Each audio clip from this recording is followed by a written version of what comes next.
Sia, nakipaghiwalay na sa second husband, nag-file ng divorce. Alright!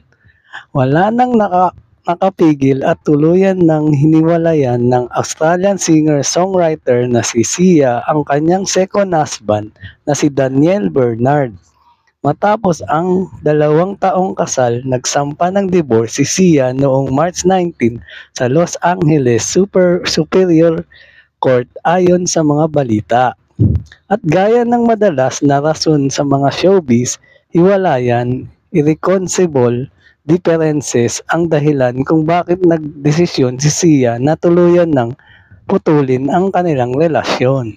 Walang hinihinging spousal support si Sia para kay Daniel, pero nais niyang makuha ang legal at physical custody ng kanilang 11 months old baby na si Somersault Wonder Bernard.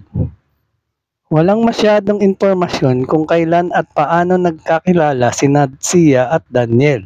Ang sigurado lang ay naging legal ang kanilang pagsasama noong December 2022 at nagkaroon pa sila ng intimate wedding ceremony sa Portofino, Italy noong May 2023. Hindi ito ang unang beses na dumaan si Sia sa ganitong sitwasyon.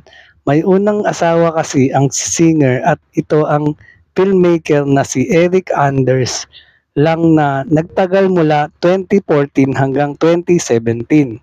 Bukod sa pagiging sikat na mang-aawit, si Sia ay kilala rin bilang very private person, samantala sa edad 49 ay patuloy ang kasikatan niya, lalo na't 9 na beses na siyang na-nominate sa Grammy Award, kung saan 5 rito ay dahil sa kanyang 2014 mega hits na Chandelier.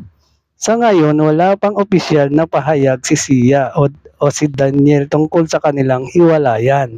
At yan ang totoo. Alright! Thank you for watching po. Follow for more videos. Salamat!